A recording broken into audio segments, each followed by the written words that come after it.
Some books just are not intended to be read through from beginning to end. And when you're a book reviewer and you're reading those books intending to make a review for them, it can be a little annoying. I could not imagine writing a review on a dictionary or a thesaurus. Do those even exist? Like, does somebody review dictionaries? And if they do they just sit there and read through all the entries to decide if this is a good dictionary or thesaurus? Well, this book is not meant to be read through in order. At least, I don't take it that way. This is the Lexham Geographic Commentary on the Pentateuch. And this was also not what I was expecting when I received it. I was expecting a standard commentary on the first 5 books of the Bible that commented on all the places where geography impacted our understanding of the passage. In other words, we would find something like a format that we see in a standard commentary where it gives us a heading with a section of scripture, be it a paragraph or a chapter, but then the commentary on the passage would be all about the geographic information on that section. So for instance, you would have Genesis 1, and then it would hit all the geography that you would have on Genesis 1, and then it would cover Genesis 2, and then so on through all the Pentateuch. Instead, this commentary, and I don't even really know if I want to call it a commentary.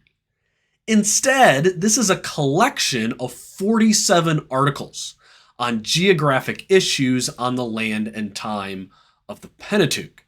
This provides the reader with both a major strength in its format and also a major weakness in comparison to a commentary like Zondervan's Illustrated Bible Background Commentary. Overall, I found this book to be very helpful in what I read, even in places where I didn't see eye to eye with the author of a particular article. So let me tell you a little bit more about the Lexham Geographic Commentary on the Pentateuch, edited by Barry Betzel.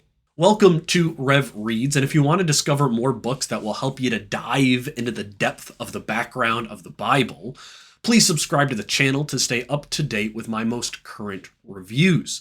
And also like and share this video with others to let them know about the importance of knowing your geography in order to understand the Old Testament. So I'm going to begin this review with a big asterisk.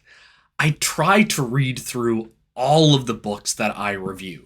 And I'm sorry, I didn't read through all of this. I read through about 300 pages of this book when this bad boy clocks in at 825 pages.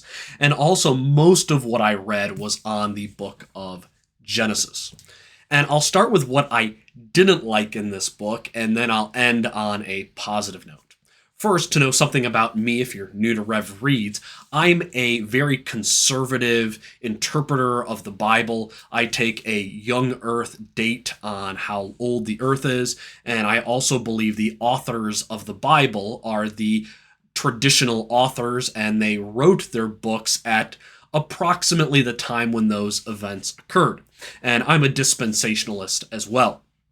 Now, the authors of this book, while aligning with me at times in my conservative views, at other times, they most definitely did not. There were places where I found myself in sharp disagreement with some of the contributors that would put me in what I would call the conservative or traditional camp, and the writer in what I would call a progressive or liberal camp.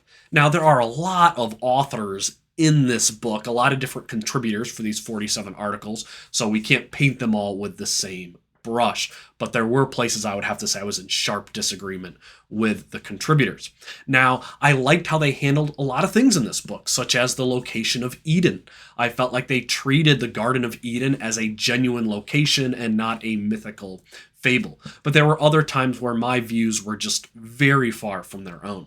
Second, I don't know how the process would have worked in this book when they were adding the maps and the illustrations to the book, but the process could have been better.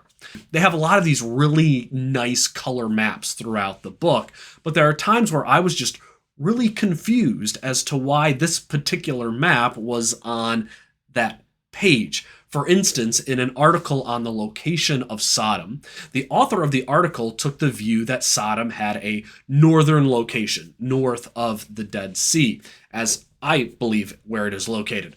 But the map in that chapter had Sodom in a southern location in direct contrast to the viewpoint of the author of the article. And I really wasn't sure what the significance of that map was in comparison to what I was reading on the page. The editor should have put a small description under each map and probably a lot of the charts and images to help the reader know the significance of what was there, because it wasn't always apparent to this reader. Final problem I want to mention, the format of a collection of 47 articles instead of a standard commentary format did allow the editors of this book to simply skip over many things in the Pentateuch without even commentating on them at all. For instance, it's a big 825-page book on the Pentateuch, and the narrative of Noah is never mentioned. It is just passed over.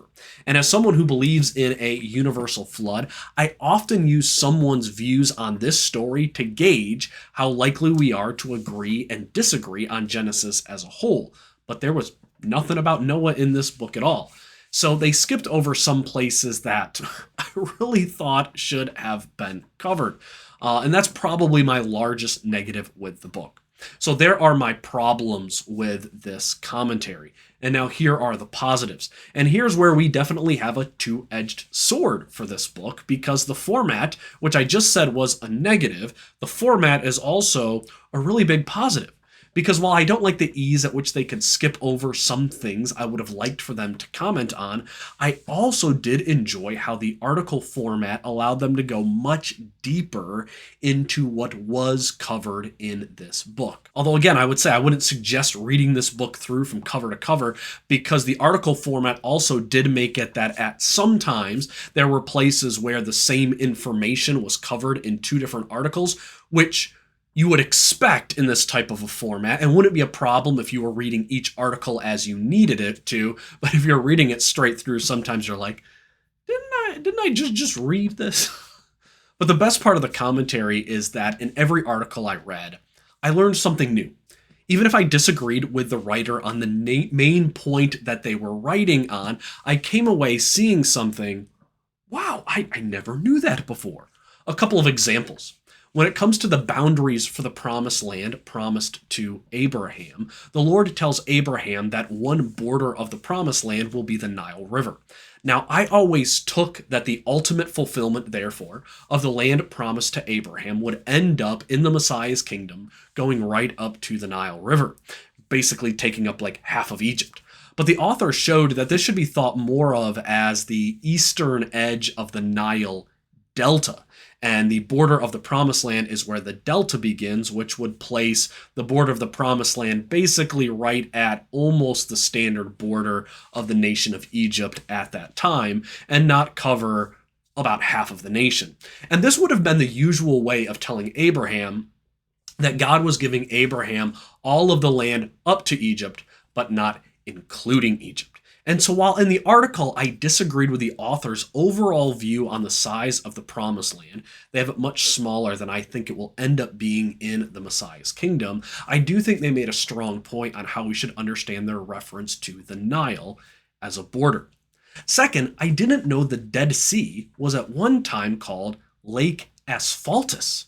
That's what Josephus even called it. And why was it given the name Lake Asphaltus? Well, it was one of the only places in the ancient world that you could get asphalt during the days of Abraham right up until the period of the Romans. And that asphalt was considered to be one of the most useful and valuable substances on earth, which might explain why the king of Sodom fled to the asphalt pits when they were under attack, because those were his most valuable resource. He was grasping for what was the treasure of his people and maybe fell into it, which led to his own defeat.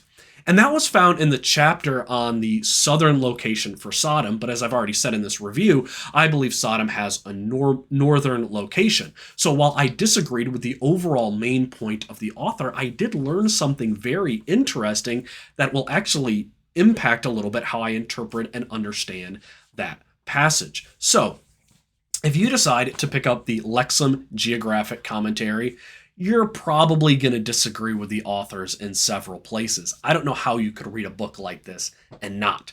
But at the same time, I guarantee you're going to learn a lot of stuff. And in my opinion, that's the goal of reading a book like this.